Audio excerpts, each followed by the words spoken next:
So ಈ sports personality ಏನೋ ಹಾಗೆ ಟ್ರಾನ್ಸ್ಫರ್ ಆಯಿತು. ಸೊ ನೀವು ಹೇಳ್ತಾ ಇದ್ರಿ ನೀವು ಹಾಡೋದ್ರಲ್ಲಿ ಹಾಗೆ ಡ್ಯಾನ್ಸ್ ಮಾಡೋದ್ರಲ್ಲೂ ಕೂಡ ಅದನ್ನು ಕೂಡ ಹವ್ಯಾಸ ಅಂತ ಅಂದ್ಬಿಟ್ಟು, ಯಾವ ರೀತಿಯಾಗಿ ನಿಮಗೆ ಡ್ಯಾನ್ಸ್ ನಿಮ್ಮನ್ನ ಸೆಳೀತು? ಅದು ಕೂಡ ನಮ್ಮ ತಾಯಿದೆ ಪ್ರೋತ್ಸಾಹ. ಇವರಿಗೆ ಸ್ವಲ್ಪ ಈ ಸಾಂಪ್ರದಾಯಿಕವಾಗಿ ಅಂದರೆ ಫೋಕ್ ಆ ಥರ ಅದನ್ನು ಜಾಸ್ತಿ ನಮಗೆ ಹೇಳ್ಕೊಡ್ತಾ ಇದ್ರು. ನನಗೆ ಅಂತೂ ಯಾವುದೇ ಒಂದು ಒಳ್ಳೆ ಕನ್ನಡ ಸಾಂಗ್ ಸಿಕ್ಕಿದ್ರೆ ಅದಕ್ಕೆ ನನಗೆ ಡ್ಯಾನ್ಸ್ ಮಾಡಿಸೋದು ಅದೆಲ್ಲ ಇವರಿಂದನೇ ಬಂತು. ಎಲ್ಲ ಮಾಡೋರ? ಹಾಂ ಹೌದು, ಖಂಡಿತ. ಅವಳ ಡಾಕ್ಟ್ರ್ ಮಗಳು ಒಬ್ಳು ಇದ್ದಿಲ್ಲ, ಪದ್ಮನಾಭ ಶಾಲಿನಿ ಮೇಘ ಅಂತ, ಇವಳು ಜೋಡಿ ಮಾಡಿ ಅವಳಿಗೆ ಸ್ಕೂಲಲ್ಲಿ ಡ್ಯಾನ್ಸ್ ಮಾಡಿಸ್ತಾ ಇದ್ವಿ. ನಾನೇ ಅವ್ರಿಗೆ ಹೇಳಿಕೊಡ್ತಿದ್ದೆ ಎಲ್ಲ ಸ್ಟೆಪ್ಸ್ ಎಲ್ಲ.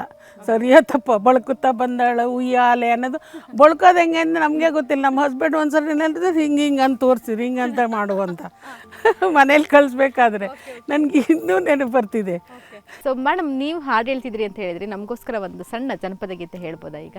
ಇನ್ನೆಲ್ಲಿ ನೋಡಲಿಂತ ಬಳೆಯ ಬಳಗರ ಶೆಟ್ಟಿ, ನಮ್ಮ ನಾಡಲ್ಲಿ ಬಳೆಯಿಲ್ಲ, ನಮ್ಮ ನಾಡಲ್ಲಿ ಬಳೆಯಿಲ್ಲ ಬಳಗರ ಶೆಟ್ಟಿ, ಹೋಗಿ ಬಾರಯ್ಯ ತವರಿಗೆ, ಹೋಗಿ ಬಾರಯ್ಯ ತವರಿಗೆ, ನಿನ್ನ ತವರೂರ ನಾನೇನು ಬಲ್ಲೆನು, ತೋರಿಸು ಬಾರೆ ಎಲೆಬಾಲೆ, ತೋರಿಸು ಬಾರೆ ಎಲೆಬಾಲೆ, ಹಂಚಿನ ಮದೆ ಕಾಣೋ ಕಂಚಿನ ಕದ ಕಾಣೋ, ನಿಂತಾಡೋವೆರಡು ಗಿಣಿ ಕಾಣೋ, ಹೋಗಿ ಬಾರಯ್ಯ ತವರಿಗೆ, ಹೋಗಿ ಬಾರಯ್ಯ ತವರಿಗೆ, ಹಚ್ಚ ಹಸುರಿನ ಬಳೆ ಕೆಂಪು ಪಚ್ಚೆಯ ಬಾಳೆ, ನನ್ನ ಹಡೆದವ್ವಾಗೆ ಬಲು ಆಸೆ, ನನ್ನ ಹಡೆದವ್ವಾಗೆ ಬಲು ಆಸೆ